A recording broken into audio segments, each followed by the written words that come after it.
حضور نبی رحمت صلی اللہ علیہ وآلہ وسلم نے ارشاد فرمایا، اے جوانوں کے گروہ، تم میں سے جو کوئی نکاح کرنے کی استطاعت رکھتا ہے وہ دیر نہ کرے، بہت جلد نکاح کر لے۔ یہ نظر کا اور پارسائی کا محافظ ہے، اور اگر تم میں سے کسی کو نکاح کرنے کی فی الحال توفیق نہیں ہے،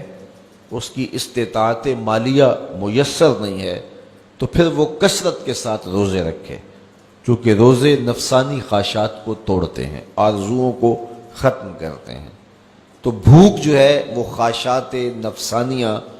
کے ختم کرنے کا ایک مؤثر ذریعہ ہے۔ تو ہمیں صبح سے لے کر شام تک بھوک اور پیاس گوارا کروائی جاتی ہے، یہ مشق کروائی جاتی ہے تاکہ ہمارا نفس کمزور ہو۔ دوسری بات، نفس کی کمزوری کا سبب ہماری گفتگو کا کم ہونا ہے اور خاموشی ہے، چونکہ ہمارے جتنے بھی گناہ ہیں ان میں سب سے زیادہ گناہ ہماری زبان کرتی ہے۔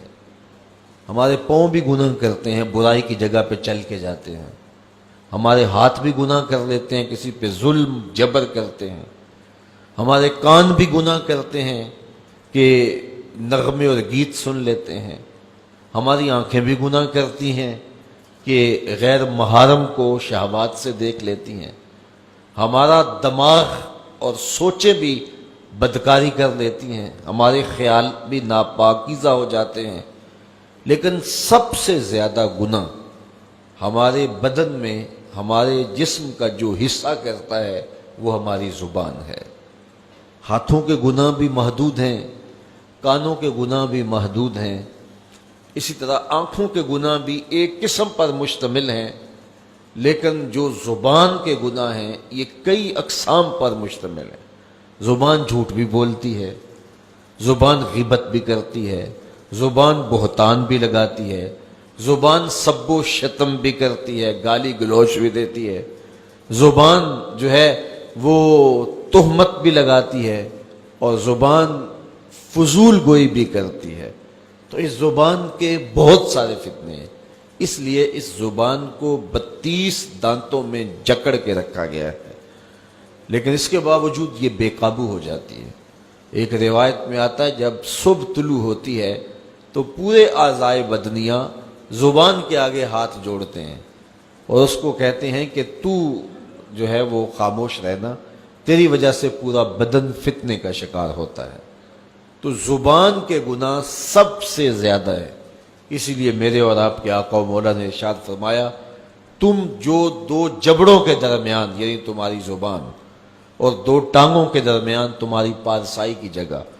ان دو چیزوں کی مجھے ضمانت دے دو، میں محمد تمہیں جنت کی ضمانت دے دیتا ہوں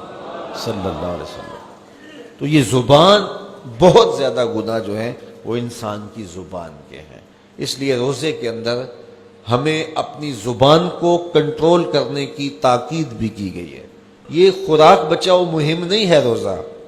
کہ اس سے تم نے کوئی بچت کرنی ہے، بلکہ اس سے بھی نفس کشی کے لیے ماحول پیدا کیا گیا ہے۔